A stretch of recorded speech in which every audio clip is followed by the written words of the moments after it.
تعلق رکھنے کے بعد تبدیلی ناگزیر ہو جاتی ہے۔ علماء اور اہل عقل و دانش کے علمی مباحث سے جس کا تعلق ہوتا ہے تو وہاں عقلیں روشن ہوتی ہیں، وہاں پر انسان کو دلائل میسر آتے ہیں، وہ انسان کو علم میسر آتا ہے، وہ انسان کی معلومات میں اضافہ ہوتا ہے اور جہالت کے اندھیروں سے نکل کر وہ علم کی روشنی میں آ جاتا ہے۔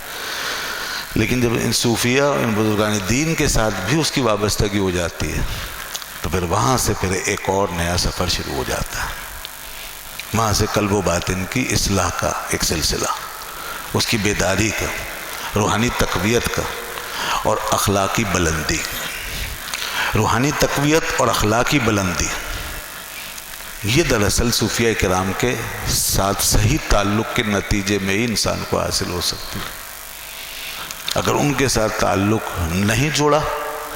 تو روحانی تقویت اور اخلاقی بلندی کا تصور آپ نہیں کر سکتے۔ آپ کوئی قانونی اخلاق تو سمجھ سکتے ہیں یا اپنا سکتے ہیں، آپ معاشرتی روایات کے تو حامل ہو سکتے ہیں، آپ عام انسانی اقدار کی حد تک تو اپنی رسائی حاصل کر سکتے ہیں، آپ علمی ابحاث و مباحث میں اپنا لوہا منوا سکتے ہیں، علوم و فنون کے اندر آپ اپنے آپ کو مستند قرار دلوا سکتے ہیں، مگر آپ روحانی اخلاق، روحانی بلندی اور اعلیٰ اخلاق اس بنیاد پر، اس سطح پر، اس میدان میں اپنا کوئی لوہا نہیں منوا سکتا۔ اور یہ چیز ایسی ہے کہ جب انسان کو حاصل ہو جاتی ہے روحانی بلندی اور اعلیٰ اخلاق تو پھر دنیا خود بخود اس حقیقت کو ماننے پہ مجبور ہو جاتی ہے۔ اچھا، اس سے نیچے نیچے جتنے بھی مراتب ہیں انسان کو بحث کر کے اور کوئی کسی قسم کی جد و جہد کر کے، کوئی پرفارمنس کر کے اس کے ساتھ پھر منوانا پڑتے ہیں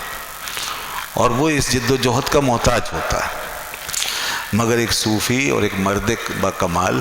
اس کو کسی جد و جہد کی ضرورت نہیں ہوتی، وہ منوانے کے لیے تگ و دو نہیں کرتا،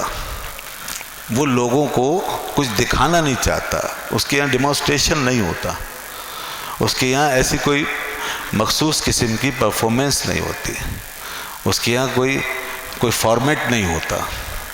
اس کو آپ کسی اپنے بنائے ہوئے معیار پہ نہیں پرکھ سکتے۔ اس کو ماننے یا سمجھنے کے لیے صرف ایک ہی چیز ہے اور وہ یہ ہے کہ دلوں پہ اس کے اثرات خود بخود مرتب ہوتے چلے جاتے ہیں، زمانے کے اوپر وہ خود بخود چھاتا ہوا چلا جاتا ہے، وہ دنیا سے جاتا ہے تو اس کے اثرات کا ایک بہت وسیع دائرہ دنیا کو محسوس ہو رہا ہوتا ہے۔ یہ ہے صوفیہ کرام۔ تو یہ جو ولایت ہے، ولایت جو ہماری ہاں متعارف کتابوں میں جس کا ذکر ہے عام طور پہ،